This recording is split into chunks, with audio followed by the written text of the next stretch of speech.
Arizona Territory, 1879. The air was dry and sharp as a blade when the wagon wheels snapped and pitched Penelope Hart down into the dust. She hit hard. The breath knocked from her chest, the cast iron skillet clanging beside her like a church bell.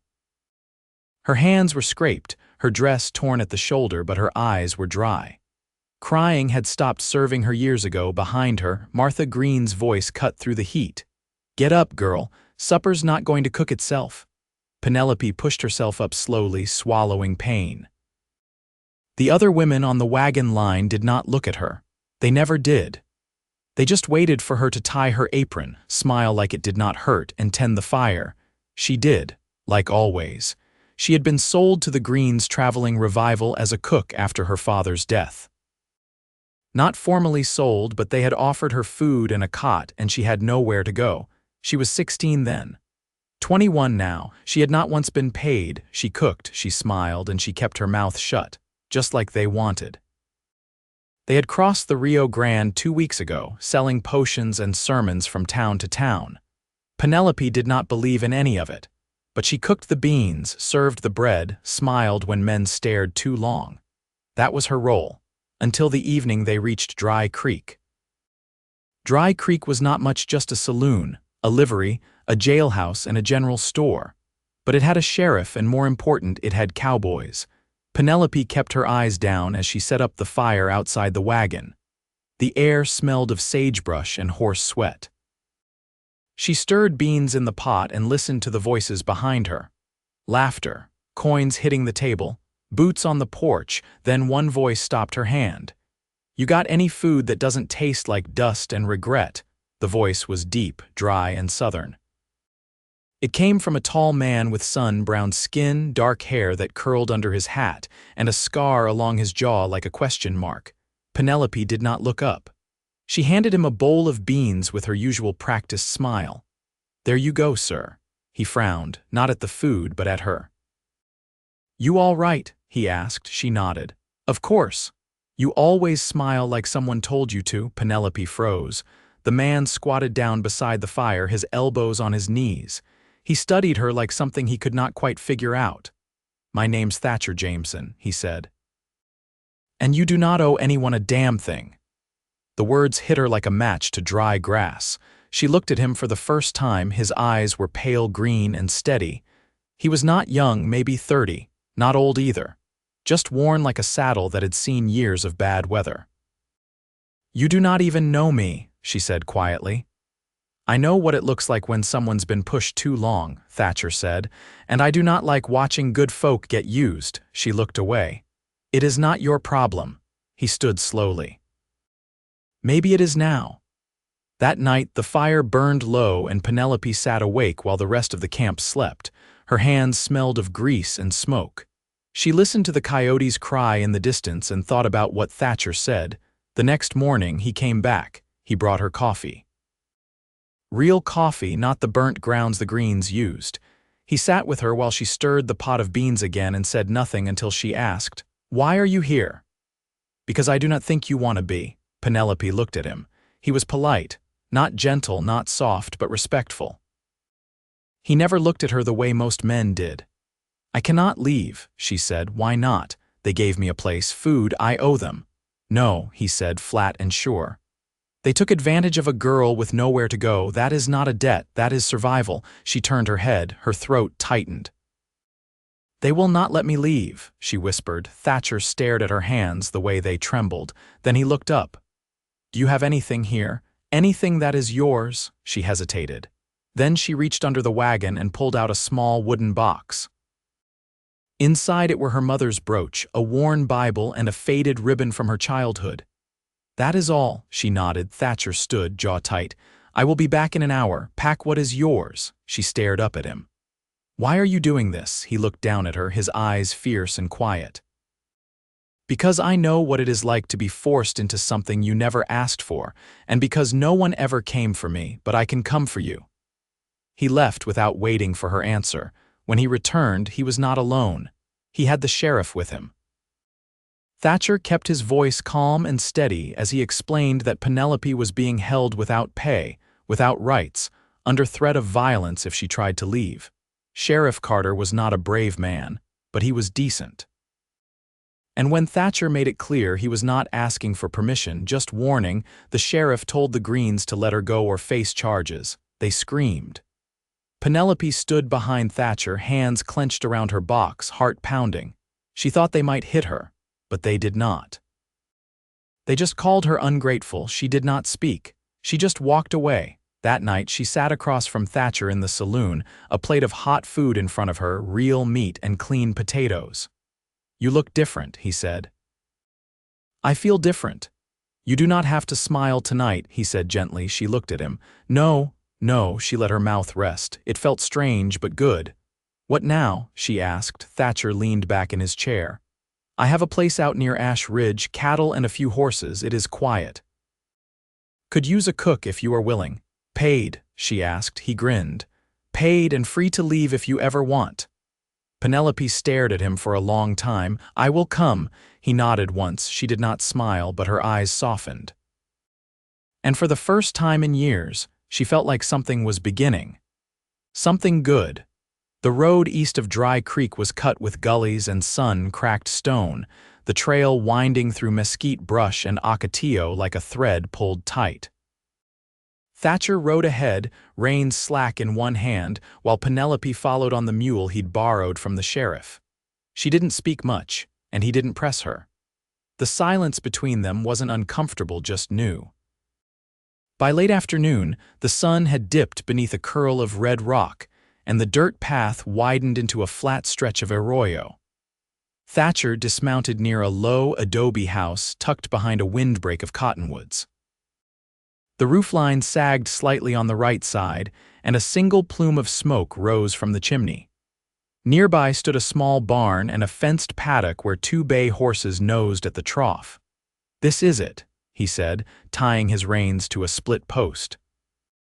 "It don't look like much, but it holds against storms." Penelope slid down from the saddle stiffly. Her knees ached and the soles of her boots were rubbed raw. Still, she stood tall as Thatcher nudged open the front door. Inside, it was cooler than she expected. One window faced south, letting in a soft, amber light that fell across worn floorboards and a table with one leg braced by a flat stone. A tin kettle sat warm on the stove, and the smell of dried sage hung in the air. He gestured toward the corner. "There's a cot through that door. Yours if you want it. I sleep out in the lean-to most nights when I'm not riding herd." She stepped through the threshold slowly. The small room held a narrow bed, a chipped basin on a crate, and a shelf nailed crooked to the wall.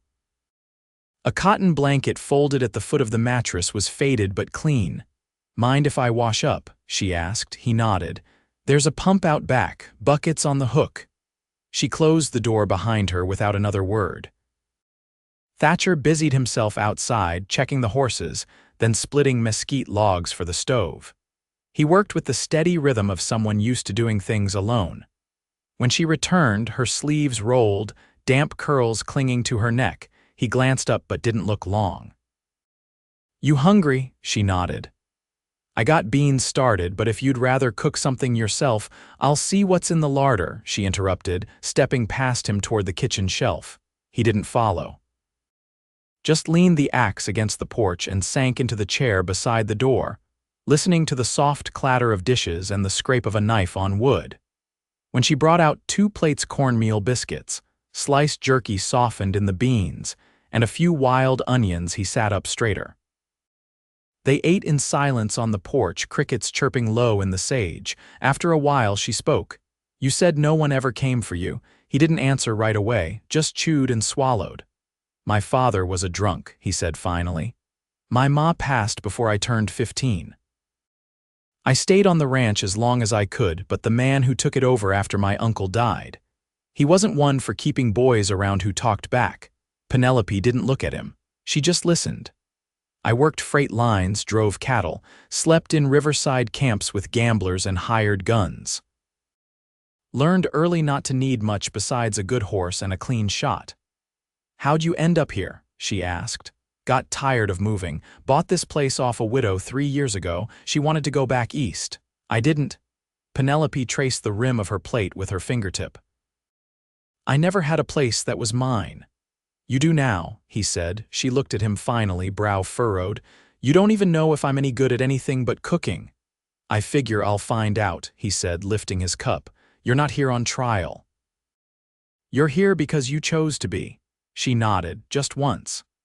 Then stood and took the empty plates inside. By nightfall, the stars were thick and close and the wind had settled. Penelope sat in the doorway, knees pulled to her chest, watching the darkness stretch across the land like a worn quilt. Thatcher came back from the barn, brushing dust from his sleeves. "If you want a lock on your door, I can fix one in the morning." She didn't answer right away. Then, "I don't think I need one." He didn't move closer, just tipped his hat and stepped into the lean-to without a word. Behind her, the house stood quiet, its walls holding steady against the night. Penelope rested her cheek on her arm, eyes open, breath steady. She didn't smile. But she didn't feel hollow either. She was here. And nobody owned her now. The rains came 2 weeks after Penelope moved into Thatcher's home, soft at first, then steady enough to turn the hard, packed earth to clay. The air changed with it, less dust, more sage, and the smell of wet wood smoke curling from the chimney each morning. She learned quickly what the days asked of her.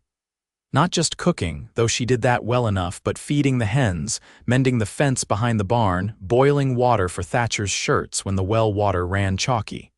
He never asked. She just noticed what needed doing and did it. One morning she stood barefoot in the lean patch of garden out behind the house, digging her fingers into the soil to test it. Thatcher stopped halfway to the barn, watching her kneel with her skirts gathered above her ankles. "You thinking of planting something?" he asked. "I am," she said, brushing soil from her palm. "There's enough sun here for corn, maybe squash if I can keep the rabbits off it." "You ever plant before?" "No," she said, standing. "But I remember watching my mother, back in Oklahoma. She had a way of checking the ground with just her fingertips. Said you could feel if it was ready to hold something." He nodded, tipping his hat back. "Well, if you want seed, we can ride into Duncan in a few days. There's a man there sells decent stock." She studied him a moment. "Would you let me?" "It's your ground same as mine now," he said. "You want to make something of it, I won't stop you." She looked at the sky, then down at her boots. "I'd like to try." That night she stayed out late, oiling the hinges on the barn door while he sharpened his knife under the porch lamp. The silence between them had changed. It wasn't empty. It was full of things not yet said, and neither of them seemed in a hurry to spill them out. "You ever think about leaving this place?" she asked suddenly. Thatcher didn't look up from the blade. "Used to, not lately." "Why not?" He paused, then set the knife down, wiping the edge clean.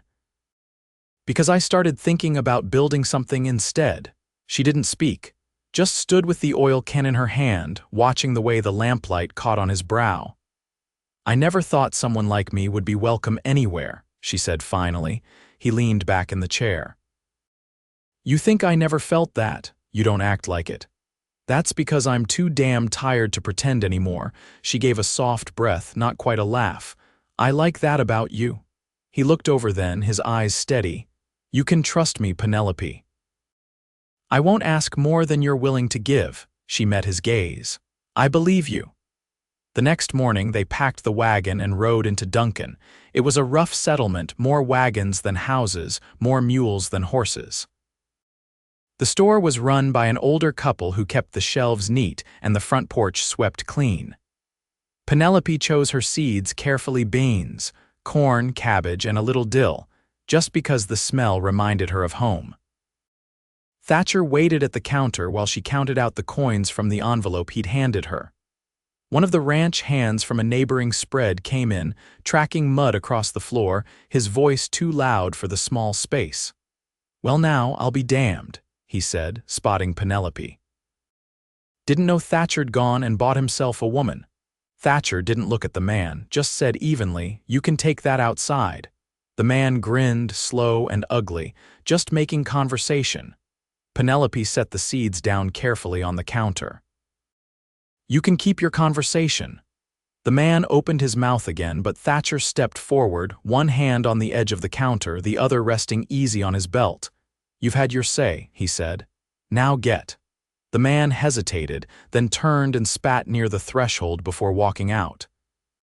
The storekeeper cleared his throat. "You two can settle up when you're ready." On the ride home, Penelope didn't say much. Her hands stayed in her lap, fingers knotted. He glanced over once. "You all right? I will be. You don't have to carry the weight of every man's bad manners." "I know. But I can't pretend it don't settle in my chest sometimes." He nodded. "I'll stand between you and that always." She looked at him then, truly looked, and something in her face eased. "I believe you mean that. I do." When they returned, she planted the corn first, pressing each seed into the soil with careful fingers. He watched from the porch a while, then came and knelt beside her, silent as the dusk settled in. They worked side by side until the light failed. Neither of them spoke of the man in the store again. There was no need. The frost came early that year, creeping in under the eaves before the leaves had fully turned. Penelope woke to the brittle hush of cold air pressing against the windows, the kind of stillness that made everything feel suspended, like breath held too long. She pulled her shawl tighter and stepped into the kitchen where the stove still held the last of last night's heat. Thatcher was already outside, his coat buttoned all the way to the collar, his boots crunching over the frozen ground as he hauled water from the pump before it stiffened. She watched through the window as he paused to rub his hands together, then continued without complaint. He never hurried, never glanced toward the house to see if she was watching. He just worked the way the land expected. That afternoon, she sat at the table with the last of the green beans, snapping ends and setting them in a pot. Her hands remembered the rhythm, but her mind wandered. "You ever think about winter?" she asked when Thatcher stepped in, brushing dirt from his sleeves. "I think about how long it'll be," he answered, hanging his hat by the door. "How quiet." She looked up. "Does it bother you?" "Used to. Long nights, not much to do but think, now." He shrugged and took the seat across from her. "Now I don't mind sharing the silence," she nodded, slow and thoughtful. "I used to dread it. Winter meant less light, more work, more chances for people to lose their tempers." He leaned forward, forearms on the table. "You worried about that here?" "No," she said. "I just don't know what it's like, having peace when the world turns cold." He didn't speak, but reached for a knife and began peeling one of the apples she'd brought back from the last trade run. The blade moved in smooth arcs, the skin falling in a ribbon to the table. "You ever think about staying?" she asked suddenly. "I am staying. No, I mean, for good, not just riding winter out."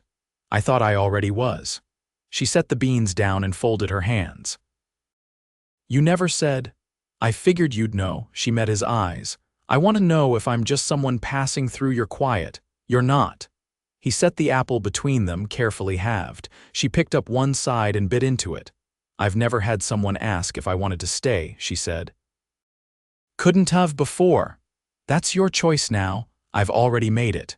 He looked at her, serious in that way he had, like he was weighing not just her words, but everything behind them. "Then I'll build you a proper pantry," he said. "Somewhere to keep what you choose to grow." She blinked, then smiled, not the kind she used to wear for show, but something smaller, quieter. "You going to do it all yourself?" "Not if you can swing a hammer." "I can."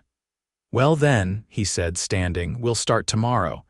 That evening they sat near the stove, the warmth settling deep into the walls.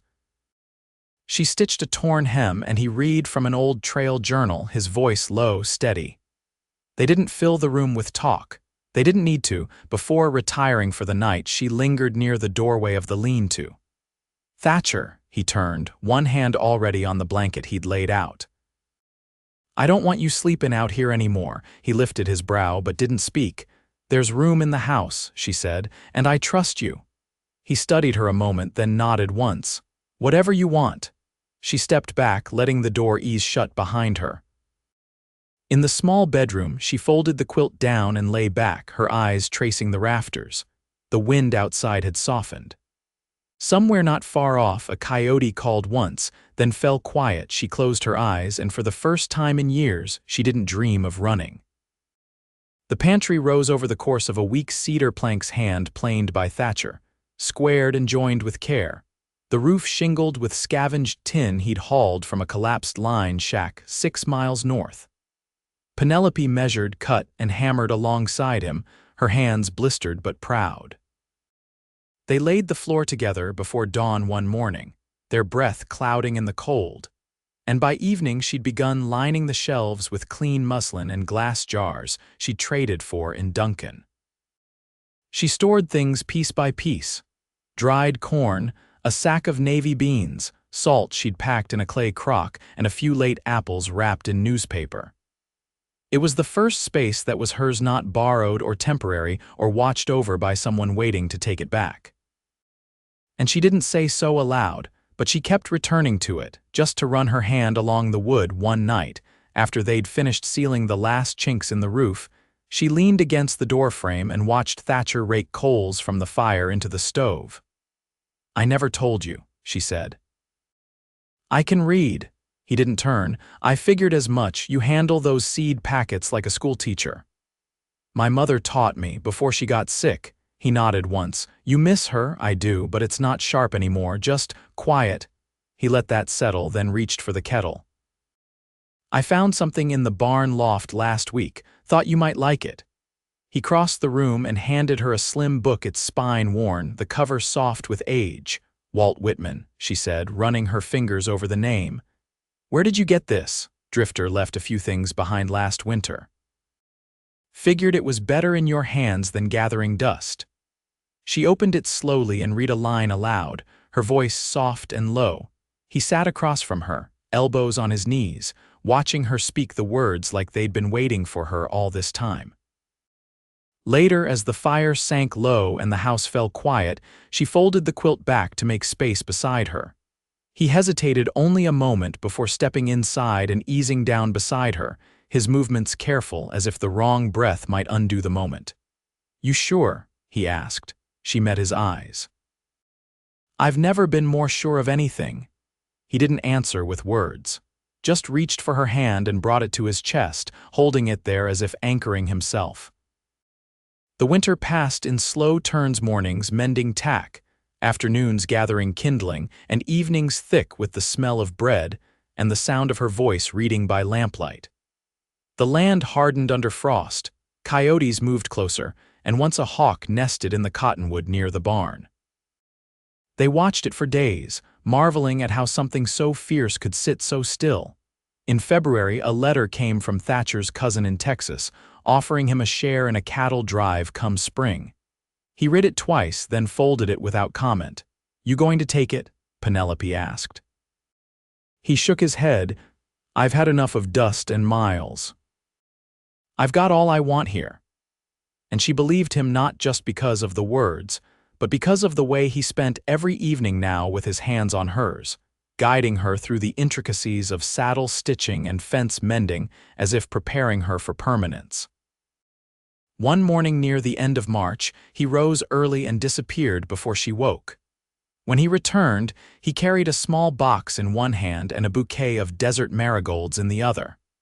"I know we didn't talk about a preacher or papers," he said, setting the flowers on the table. "But I want to ask straight."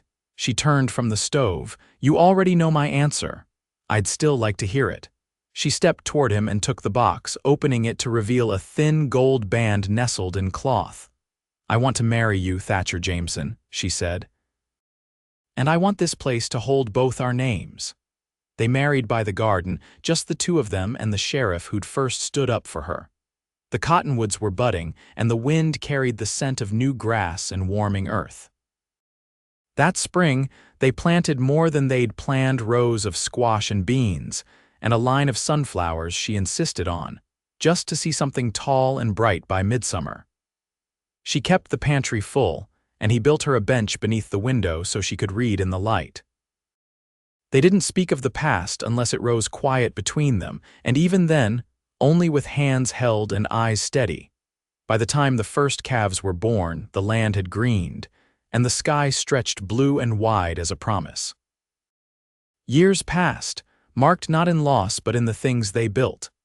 A hand-carved cradle, a second barn, and eventually a schoolhouse where Penelope taught reading to ranch children 3 mornings a week.